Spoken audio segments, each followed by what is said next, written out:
BNP ক্ষমতা এসে মূল যে চেতনা জুলাইয়ের সেখান থেকে সরে গেছে বা সরে যেতে চাচ্ছে এরকম কিছু? 133টার মধ্যে তার 98টাকে অধ্যাদেশগুলোকে আইনে পরিণত করেছে, 35টা করে নাই। আমার কাছে যদি বলে যে 98টার চেয়ে ওই 35টার 5টাকে প্রায়োরিটি এক পাল্লায় দেয়, ওই 35টার যে কোনো 5টার পাল্লাটা আরও ভারী হবে এই রাষ্ট্র কাঠামো মেরামতের জন্য। আমার একটা দল, আজকে বিএনপি ক্ষমতায় দেখে বলতেছি না, বিএনপি আগামীতে বিরোধী দলও হইতে পারে, কিন্তু আমার একটা দলের এই যে কাঠামো, এই যে সংস্কার, এই যে প্রতিষ্ঠানগুলোর যে আমার স্বাধীনতা, এটা নিশ্চিত করার জন্য এই 35টা অন্য যে কোনো অনেক কিছু অনেক গুরুত্বপূর্ণ ছিল। এবং বেছে বেছে যেই প্রতিষ্ঠানগুলোর দ্বারা সবচেয়ে বেশি অপরাজনীতির শিকার বিএনপি হয়েছে, ওই প্রতিষ্ঠানগুলোকেই আবার দলীয়করণ করার চেষ্টা করা হচ্ছে। আপনি বলেন তো দুদক কোথায় বাংলাদেশে? এই যে বিএনপি সরকার আসলো 6 মাস হয়ে গেল, দুদক কোথায় আসলে? বাংলাদেশে কি দুর্নীতি হচ্ছে না? বাংলাদেশে দুর্নীতি এর আগে হয় নাই, কিন্তু দুদক নাই। কেন নাই? দুদক বর্তমানে নিখোঁজ, কারণ দুদকে মহাপরিচালক পরিচালক দেওয়ার মতো বিএনপি আস্থাভাজন দলীয় লোক খুঁজে পাচ্ছে না। এটার জন্য একটা সার্চ কমিটি করেছে, দিবে। তাহলে যেই দুদককে দিয়ে বা যে এই ধরনের প্রতিষ্ঠানগুলোকে দিয়ে এতদিন বিএনপিকে সাফারার করা হলো, জামায়াত বা অন্যান্য দলগুলোকে করা হয়েছে, বিরোধী মতকে করা হয়েছে, সেই একই প্রতিষ্ঠানগুলো আবার তারা নিয়ন্ত্রণ নিতে চাচ্ছে। তাহলে দিন শেষে পরিবর্তনটা হবে কোন জায়গাটা দিয়ে? তো আমরা আসলে যে জায়গাটা আসলে বলতে চাই যে ধরেন এই যে গুরুত্বপূর্ণ সংস্কারগুলো, এই সংস্কারগুলোর আমরা খুব বেশি আর আশা দেখছি না। এ কারণেই, কারণটা হচ্ছে তার চেয়ে ছোট ছোট বিষয়গুলোতে বিএনপি দলীয়করণ করতে ছাড়ছে না। আপনি দেখেন, আমার এই যে সিটি কর্পোরেশনের প্রশাসক থেকে শুরু করে জেলার প্রশাসক থেকে শুরু করে এই প্রত্যেকটা প্রতিষ্ঠানে সবচেয়ে দুঃখজনক বিষয়, ধরেন বিএনপি 212টা আসন জিতেছে, তার মানে যে জায়গায় হেরেছে বিএনপি ওই প্রার্থীর অবস্থা খুবই খারাপ স্থানীয়ভাবে, এবং ওই প্রার্থীদেরকে এখন সিটি কর্পোরেশন প্রশাসক করা হচ্ছে, জেলা পরিষদের প্রশাসক করা হচ্ছে, বড় বড় প্রতিষ্ঠানগুলোর মহাপরিচালক ডিজি বানিয়ে দেওয়া হচ্ছে। তাহলে এটা যদি আপনি করতে থাকেন, এই দেশের প্রতিষ্ঠানগুলোকে এইভাবে আপনি শিয়ালের হাতে তুলে দিয়ে আপনি তো দেশকে কোনোদিন গড়তে পারবেন না।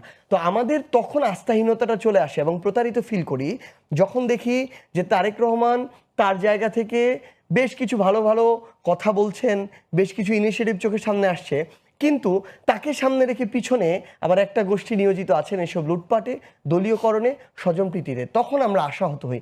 সো আমাদের জায়গাটা যেটা আসলে, এই দিন শেষে আমরা যদি আমাদের এই দেশটার এই সংস্কারগুলো চাই, আমার এই সিস্টেমগুলো ঠিক করতে হবে। এগুলো কিন্তু নষ্ট করে দিয়ে গেছে আওয়ামী লীগ, এবং এটা শুধু 16-17 বছরের ধারাবাহিক ক্রম না, এটা বিগত স্বাধীনতার পরবর্তী 55 বছরের আমাদের দুঃখজনক একটা ইতিহাস। তাহলে আমরা মনে করি যে এই যে বিভিন্ন পদক্ষেপগুলো বিএনপি যেগুলো নিচ্ছে তাদের জায়গা থেকে, আপনি দেখেন তাদের এখন পর্যন্ত মেগা প্রজেক্ট হিসেবে আপনার চোখে পড়বে দুইটা জিনিস, এক হচ্ছে কার্ট আর এক হচ্ছে খাল খনন। আপনি স্থানীয় পর্যায়ে যান, এই দুইটা জিনিস নিয়ে যেই ধরনের দলীয়করণ, এবং মানে বিএনপির নেতাকর্মীরা মাঠ পর্যায়ে মনে করছে যে এই দুইটা জিনিসই মাত্র তাদেরকে অফার করা হয়েছে চলার জন্য। কার্ড স্থানীয় পর্যায়ে, বাস্তব অভিজ্ঞতা বলছি, আপনি এটার কমেন্টে গিয়ে দেখবেন মানুষ এটা বলে কিনা। শুধুমাত্র ধানের শীষে ভোট দেওয়া ছাড়া কাউকে কার্ড দেওয়া হয় না, এক। দ্বিতীয়ত, ধানের শীষে যারা ভোট দিয়েছে তাদেরও যারা সবচেয়ে বেশি দাবিদার, যারা সবচেয়ে বেশি কষ্টে দিনানিপাত করে, তাদেরকে দেওয়া হচ্ছে এমনও না।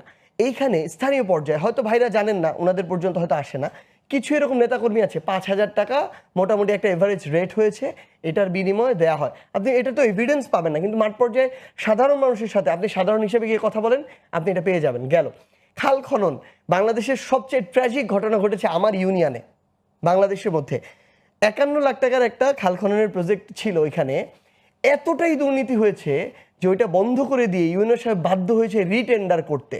সেইখানে একটা গাছ লাগানো হয়েছে, যে গাছগুলো ধরেন গ্রামে আপনি 40-50 টাকা পাবেন, 650 টাকা করে।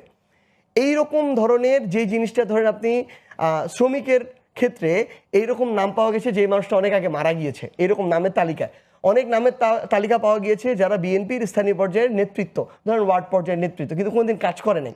আবার 2-3 দিন তারা শ্রমিক দিয়ে কাজ করানোর পর, তারেক রহমানের কিন্তু ইন্টেনশনটা ভালো ছিল যে স্থানীয় পর্যায়ে শ্রমিকদেরকে দিয়ে তাদের কর্মসংস্থানের ব্যবস্থা করবে।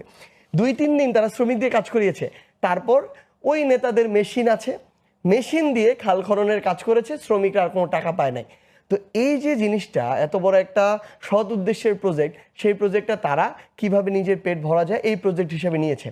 তা বাদ দিয়ে আপনি আমাকে বলেন, তারেক রহমানের কাছে এই 6 মাসে আমাদের যেই জায়গাগুলো প্রত্যাশা ছিল জনকল্যাণমূলক, এরকম বড় কিন্তু কোনো পদক্ষেপ আমাদের চোখে পড়ে না। পড়লে ভাই আমাদের মনে করায় দিক।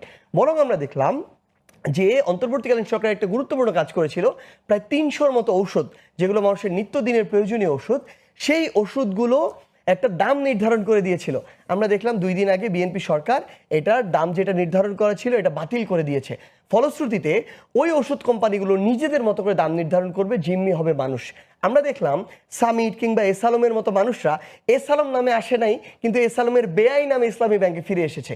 সো এই জিনিসগুলো আমাদের আশাহত করে। সো আমরা দিন শেষে এখন বিএনপির কাছে আমাদের এইটুকু প্রত্যাশা যে এই যে সংস্কারগুলো আপনি প্রতিষ্ঠানগুলো তৈরি করে দিয়ে যান, অন্তত আমরা এটার জন্য আপনাদের পক্ষে দাঁড়াইতে পারবো।